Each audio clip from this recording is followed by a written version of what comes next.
Olá, meus caros, aqui é o Corvo. Bem-vindos a mais um episódio do livro O Rei do Inverno, livro 1, que pertence às Crônicas Arturianas escritas por Bernard Cornwell. No capítulo anterior, nós vimos o assassinato de Norina e Mordred, supostamente. Algo que vemos que não foi procedente com a revelação que nós temos logo adiante, em virtude de uma notória sagacidade de Morgana. Diferente dos regentes dos bretões, a irmã de Arthur, feiticeira de Merlin, mostrou-se notoriamente mais sagaz. E é algo também marcante no livro, pelo menos até o determinado momento, como as figuras femininas tendem a ser muito mais perspicazes do que os homens no que concebe a política e também as conspirações. Leva-se em consideração o quanto essas mulheres também são sofridas, o tanto de coisa que elas passaram e a violência que elas tiveram que suportar durante toda a vida. Em grande parte, essa violência foi toda promovida, calcada por homens, por esses governantes que elas, de certa forma, têm de lidar há tanto tempo, há tantos anos, seus senhores, entre aspas, quando na verdade são apenas os seus violadores, se nós pararmos para refletir um pouco melhor. Morgana é astuta, e quando ela percebeu que Uther, antes de morrer, entregou a faca e o queijo nas mãos de Gandlius, e que Gandlius não tinha nada em seu histórico ou em sua índole que indicava que ele de fato iria respeitar a sucessão do trono, que o trono seria em seguida preparado para Mordred quando ele envelhecesse e pudesse de fato sentar-se nele, ela deu o seu jeitinho de mexer alguns palitos e evitar que o bebê de fato fosse sacrificado a sangue frio, como nós acompanhamos no episódio anterior. Mas então, que bebê era aquele? Afinal, o Gandlius e o Tanarbus mataram Norina e mataram também um bebê. Bem, vocês devem se lembrar que Mordred, na verdade, era cuidado e assistido por sua ama, que é a Hala. Como era muito comum e de certa maneira, de certo modo, continua sendo nas elites, as mães não têm tanto trato assim com seus filhos. Muitos pais se colocam na posição de provedores, eles compram as coisas que eles precisam, mas educá-los, cuidá-los, estar próximo deles, inclusive quando choram, quando precisam de instrução e algum tipo de correção e elucidação de coisas, esta função eles não cumprem, eles pagam alguém para fazê-lo. No caso, em tempos modernos, as babás, que são, no caso, as amas em tempo integral dessas crianças. As dondocas vão fazer as coisas que interessam a elas e a parte dura realmente do trabalho de educação de uma criança fica por conta das mulheres que realmente estão próximas delas. São quem dão de fato a instrução e trabalham mais próximo da construção relacional, afetiva, moral dessas crianças. Naquela época isso era prática ainda mais constante, e quem faz isso, quem calava o choro da criança, quem dava suporte emocional para Mordred, como nós vimos anteriormente, era Hala. E foi com Hala que Morgana bolou um plano para que o bebê fosse salvo das garras cruéis e tiranas do Gandlius. Porém, como tem sido a tônica do livro, constantemente ele vem esfregando em nossas caras todo o barbarismo contido naquele mundo, naquele contexto histórico. O que nós vemos é algo extremamente brutal de partir o coração e ao mesmo tempo nos gerar uma revolta gigantesca. culturalmente, reis são colocados num lugar, num pedestal, ou pelo menos eles eram, né? Visto que gratamente as monarquias não existem mais, e eu digo gratamente, um rei bom é um rei que perde a sua cabeça. Mas infelizmente, os reis tinham esse caráter divino, né, atribuído a eles pelos seus povos. Na verdade, os povos eram governados, né? Havia uma lavagem cerebral constante feita pelo exército, pelos templos e por qualquer outra expressão institucional de poder dos governantes, dos monarcas, para fazer com que os povos acreditassem ou atribuíssem a eles, né, uma figura importante bem acima dos demais indivíduos da sociedade. Né? Então eles eram vistos como a única esperança ou a única fonte de razão, de condução, aqueles que têm o dom, um dom divino, né, de conduzir os povos à sua felicidade ou à sua prosperidade. Até mesmo Défil chega a mencionar nesse trecho do livro, né, como ele vê que sem um rei, né, as terras são apenas pastos, pedaços de propriedades, latifúndios, prontas para serem invadidas e conquistadas. Como a figura de um rei é importante. Bastante ingênuo ele, né? Mas aqui ele fala segundo, né, um indivíduo, um sujeito que cresceu em estruturas governamentais monárquicas. Então, não dá para esperar algo diferente disso vindo desse jovem rapaz, até porque é a única coisa que ele conhece, né? Ele não conhece formas de governo diferentes. Então, voltando à atribuição divina que é dada aos reis, né, aos monarcas, muitos dos cidadãos estavam dispostos, né, pelo menos manipulados e alienados, dispostos a sacrificarem suas vidas prontamente para servir ao bem maior, que para eles era o bem-estar do rei. E nós vemos isso acontecer aqui também. Não é o exército, não são jovens indo para a guerra, perdendo as suas vidas em nome da ambição ou do orgulho de um regente supremo, mas é um exemplo claro, né, de como essa postura, né, essa atribuição de um caráter divino aos governantes pode ser expresso também de outras maneiras no cotidiano. E aqui foi expresso através de Hala e Gwilydin. Hala, como era a ama de leite de Mordred, sempre o tinha próximo a ela. Ela tinha recursos para poder criar uma oportunidade de fuga, alguma maneira de tirar a criança das garras de Tanarbus e Gandlius. E Morgana, sentindo que isso iria acontecer, tentando alertar Nowina sem sucesso, bolou um plano com ela. E o plano basicamente foi arquitetado em cima de um processo de substituição. No momento que Gandlius e Tanarbus chegassem a Innis Withering, Hala, com a permissão, é claro, também do seu marido, Gwilydin, iriam substituir rapidamente, né, o filho de Norina, o futuro regente de Dominónia, pelo seu próprio filho.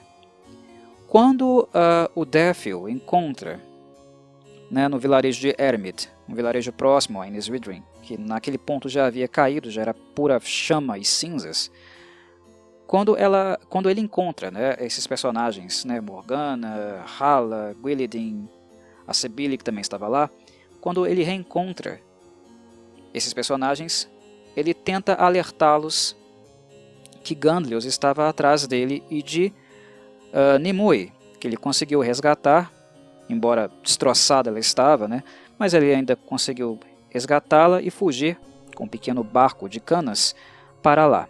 Ele tenta avisar que os tiranos estavam atrás deles e que a vida de todos ali corria eminente risco. no que Morgana o chama de idiota, porque na verdade a figura que Gandalf estava à procura era na verdade Mordred, que possivelmente naquele ponto ele já teria sacado que a criança que ele matou não foi necessariamente o filho de Norina, mas o filho de Hala e Gwilydin, que eles abertamente ofereceram para ser sacrificado no lugar daquela criança. E isso é uma coisa de uma brutalidade, de um absurdo gigantesco, né? Como uma vida infantil, apenas por ser burguesa, monarca, pode ser considerada mais valiosa do que outra, né? Como pais podem oferecer a vida do seu próprio filho em troca da vida de uma criança predestinada, entre aspas, para assumir um trono. Olha como isso é absurdo, como há um grau valorativo, né, que coloca uma vida como mais importante do que outra. Moralmente, eticamente, como isso é repugnante, né? Mas quando nós olhamos para a questão, quando nós vislumbramos esse cenário e tentamos entendê-lo segundo uma perspectiva mais antropológica, nós percebemos que são questões culturais muito enraizadas, né? Muito presentes, introjetadas no espírito dessas pessoas, né? A ponto de que eles nem questionam essa questão. É claro que Hala está chorando como mãe, ela está muito abalada com a situação, né? Algo que não se reflete no pai da criança, né? O Gwilydin não está abalado como ela, ele aparenta estar mais honrado, na verdade, né? De ceder o próprio filho para salvar a vida do futuro rei, mas Hala, nós percebemos que ela está machucada, mas ela aceita, né? Ela não se interpõe a este plano, porque a vida de um rei, né, deve ser mantida. E esse é justamente o ponto que eu queria pontuar aqui, o ponto que eu queria acentuar, né? Esse caráter divino, né, sobrenatural, que é depositado na figura de um rei, alguém mais importante, né, legitimado como alguém mais importante do que todos os demais, né? Alguém que o destino reservou uma posição que é uma posição atribuída a ele por um merecimento, mas um merecimento não conquistado por vias concretas do mundo material, né, mas por uma linhagem, né, ou condição divina, né, premonição, né, é algo mais dentro do campo da crença, né, da crença de elementos não humanos, mas sim divinos, né, é um grau de divindade atribuída àquele ser. É uma coisa que nós acompanhamos, vimos ser muito difundida desde o Egito Antigo, né? Desde as primeiras civilizações humanas, né? Para quem não se lembra, né, os faraós eram considerados também, né, divindades na Terra, né? Quando eles morriam, eles iam para a morada dos deuses, né? Eles se tornavam, na verdade, eles apenas reforçavam a ideia de serem deuses, né? Eles saíam deste mundo, iam para o outro, tentavam, né, levar lá os seus tesouros consigo, por isso eles construíam aquelas pirâmides e colocavam os tesouros dentro, mas eles apenas transcendiam, né, da vida material para uma vida espiritual, mas tanto na material como na espiritual eles eram considerados deuses. Então são essas características, né, metafísicas, divinas, né, relacionadas à fé, à crença, que dão a esta atribuição aos reis como pessoas, né, como personalidades que possuem essa aura divina, né? E é claro, né, é o que possibilita, né, o que viabiliza cenas tão bárbaras e absurdas como essa de Hala e Gwilydin, né, que sacrificaram a vida do próprio filho para salvar a vida do pequeno Mordred. É claro que eu não estou dizendo que o Mordred deveria ser sacrificado. Na verdade, ele é uma criança inocente, né? Mas isso não deixa de ser bárbaro. É algo tão brutal, é algo tão asqueroso como aquilo que o próprio Gandlius, né, e o Tanarbus estavam fazendo. Então, em termos morais, éticos, né, eu volto a frisar, uma obra como O Rei do Inverno, né, como as Crônicas Arturianas, é difícil você encontrar um personagem realmente idealizado, né, livre de quaisquer que sejam os defeitos, né, um personagem moralmente, impecavelmente benigno, né, livre de qualquer mazela, de defeito. Não existe isso aqui, não existe mesmo, né? E estar ciente disso é importante para se ter noção de fato do que vocês irão ler, porque as coisas em um contexto como esse só tendem a piorar, né? Não a melhorar. Nós temos pequenos respiros, mas na maior parte do tempo é só pancada, é só porrada, é só soco no estômago. E a substituição da criança de Hala e Gwendolyn, perdão, pelo Mordred, né, é um dos socos fortes que nós tomamos neste trecho aqui do livro. E estes não seriam os únicos socos no estômago que nós tomaríamos aqui, né? Os demais são devidamente dados, né, desferidos em nós, através do que acontece com a personagem Nimue. Nimue, mais do que todos os outros personagens de Innis Withering, né, ela é aquela que não questiona em momento algum a suposta sabedoria e ensinamentos, né, representação de Merlin. Ela não questiona, ela é completamente dogmática em relação às crenças antigas e tudo o que o druida, né, a ensinou. Em momento algum ela flexibiliza a sua crença, né, e os seus valores.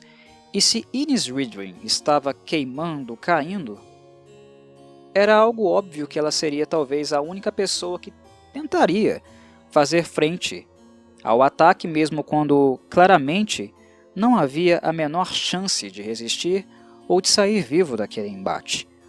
Se Merlin tem história naquele lugar, se ele significa algo para ele, se é algo ali de valioso e importante, Nimue ficaria ali, mesmo quando todos os demais possivelmente estariam correndo, e é o que acontece, né, em busca de salvarem as suas vidas, né, de sobreviverem ao massacre realizado pelo Gandlius. Isso acontece. E como ela é mulher, jovem, né, acontece o que sempre foi previsível em momentos como esse, né? O que os homens fazem com as mulheres em contextos de guerra? Eles as estupram, né? E essa é a outra cena extremamente pesada desse momento do livro, a outra grande paulada que a gente recebe, né? Porque não é apenas um homem que estupra a Nimue, e seria bárbaro se fosse apenas um, mas são todos, né? É aquela cena bárbara, desgracenta, né? De que um monte de homens, né, uma tropa, faz fila para estuprar, né, humilhar e degradar, destruir completamente o corpo e a alma de uma mulher. E quando Nimue fica no quarto, no recinto de Merlin, para protegê-lo, mesmo que isso não era concretamente possível, né, mas a ética dela, a fé dela a impede de fugir. É basicamente isso que o druida Tanarbus, né, e os soldados das tropas de Gandlius, né, fazem com ela. Eles violam várias e várias vezes a ponto de deixá-la completamente destruída, estendida no chão, né, e com hemorragia, né. Então é uma cena assim lamentável, extremamente triste e difícil de digerir também. É bem pesado. Mas não apenas isso foi feito com ela, né? O Tanarbus, sádico como ele é interessante nesse ponto lembrar das coisas que ele já havia feito anteriormente, né? Quando o Défil fala da própria história dele, de onde ele veio, ele nos lembra como o Tanarbus, inclusive, foi uma figura que tentou matá-lo, né? Sem sucesso, mas ele tentou matá-lo junto com outras várias pessoas, né? De uma aldeia. Esse druida maldito, né, ele também tortura a Nimue ainda mais do que eles desgraçaram o corpo dela. E o que ele faz, cruelmente, sadicamente, foi retirar um dos olhos dela.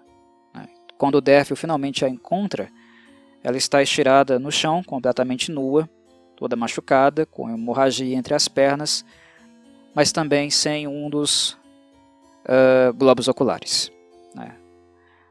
Imagina a dor que ela havia sentido. Mas aqui também há um outro elemento que eu também considero bastante chocante, né? Que na verdade é a reafirmação do dogma de Nimue, né? Da crença inabalável que ela tem acerca dos princípios, né? Preceitos da sua fé. Como ela não questiona em momento algum os ensinamentos de Merlin. E é algo chocante porque mesmo em condições tão extremas, mesmo sendo torturada, destruída, né, o sofrimento gigantesco que ela está sofrendo ali, que ela está sendo exposta, nem esse sofrimento, nem essa tortura extrema foram capazes de fazê-la duvidar um segundo sequer da sua fé. Quando o Daryl finalmente a resgata e está indo com ela para o vilarejo de Ermid, lá no barco, fugindo, né, das tropas de Gandlius, eles conseguem fugir, como eu mencionei anteriormente. No barco, ela menciona que ela, até então, agora, ela já havia recebido a chaga do corpo e a chaga do orgulho. E agora, para ela, só faltaria enfrentar a loucura. Então, assim, ela conseguiria ser tão sábia como Merlin. É desesperador ver uma jovem, uma menina, tendo passado tudo o que ela passou, e eu não falo apenas, né, do estupro coletivo que ela acabava de receber. Eu não faço menção apenas a esse momento, mas toda a história de vida dela, né, desde o momento que ela ficou órfã, que ela chegou aos reinos bretões, é o pacote inteiro.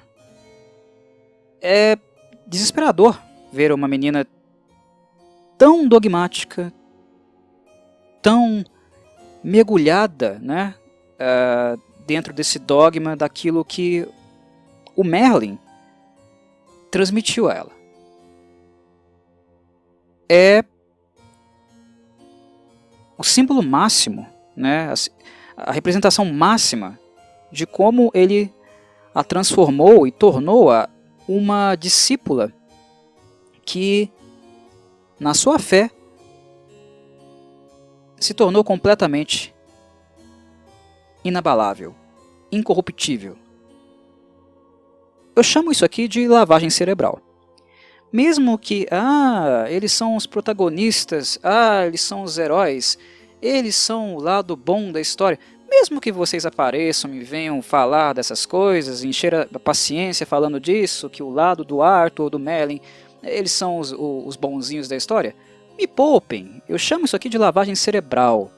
Eu estou tentando pensar a obra um pouco mais profundamente, pensar aspectos relevantes, né, e marcantes da personalidade, da vida desses personagens, tentando pensar também esse momento histórico, as coisas que acontecem nele. Por mais que a história faça sentido e divida lados, né, entre os mocinhos e os bonzinhos, embora é importante reafirmar aqui, mais uma vez, que o Bernard Cornwell não idealiza esses personagens, né, eles não coloca, não os escreve como personagens puras e sem pecados, né, como um espírito Disney poderia fazer, digamos, né, como foi feito lá com os contos de Grimm, quando adaptaram, né, fizeram vários filmes, animações sobre eles. É algo bem diferente daquilo, mas mesmo assim, eu acho que nós podemos pensar nessas questões e fazer uma crítica mais ferrenha, né, expor um pouco mais as chagas e a repugnância de tudo isso, mesmo que não idealizados esses personagens sejam, mesmo que o Bernard Cornwell assertivamente, né, não tenha essa postura de idealizá-los. O que nós vemos aqui é uma menina torturada, coletivamente estuprada e com uma crença inabalável naquilo que ela vislumbra se tornar, na perfeição para ela, no conceito de perfeição dela. Né? Quando ela fala que quer ser sábia como Merlin, ela enxerga em Merlin a figura perfeita. Né? Ela vislumbra ser ele. Ele é a referência máxima dela. Então, de certo modo, né, eu fico pensando na lavagem cerebral que ela sofreu. Né? É importante lembrar, né, que ela foi introduzida na cama desse velho safado muito cedo. Né? Ela foi estuprada por ele. Né? Ah, mas ela permitiu porra nenhuma. Ela era jovem, ela não sabia o que estava fazendo. Né? Era uma criança.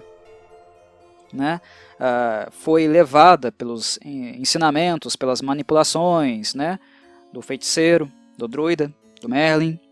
Ela não tinha condição intelectual, né, maturidade emocional para resistir a isso. E quando ela fala sobre as chagas que ela recebeu do corpo, do orgulho, e agora que ela deveria enfrentar a loucura para se tornar ele, ser um dos seus algozes, né? É uma coisa assim completamente desesperadora. Volto a reafirmar, né, para o contexto, essas coisas fazem sentido. Fazem sentido. É a lógica tais coisas estarem acontecendo assim. Mas fazendo uma análise, né, uma leitura mais ampla, né, mais moderna, mais contemporânea, com tudo aquilo que a gente sabe, leu, produziu de conhecimento acerca dessas manifestações culturais, né? Ou seja, fazer realmente uma leitura sociológica, antropológica, essas coisas são assim desesperadoras. Né? Esse momento do livro marca para a gente, né, o horror expresso em praticamente todos os lugares. Não apenas nos atos físicos, né? Não é apenas uma violência física, como por exemplo aquele estupro coletivo que aconteceu ali. Não é só uma expressão física da violência, mas é também mental. E uma violência assim contínua, né, que precede esse momento trágico, bárbaro e de completo genocídio que aconteceu em Innisfree. É uma história de violência física, mas também mental, psíquica, espiritual. Né, como essa personagem veio a ser o que ela é hoje.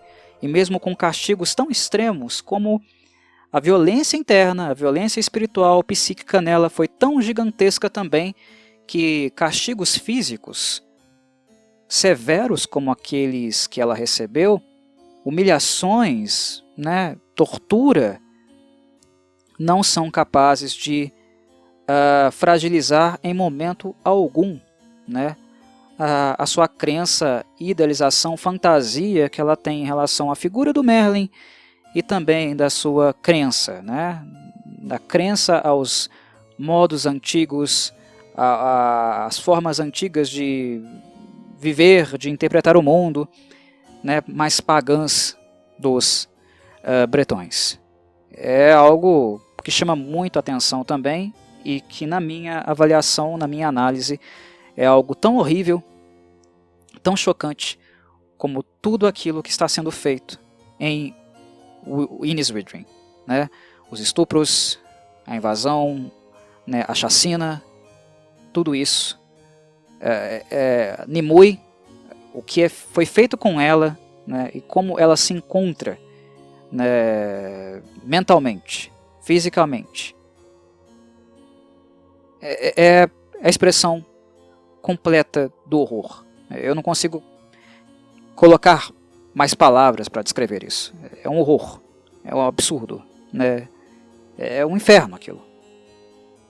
Mas é isso que o livro é, né? É essa expressão visceral, né, impiedosa de um mundo impiedoso, né? De um mundo profundamente cruel e que se faz cruel não apenas em ações que nós podemos ver a olhos nus, mas também nas palavras, nas ideologias, naquelas coisas que não são concretas, táteis aos nossos olhos.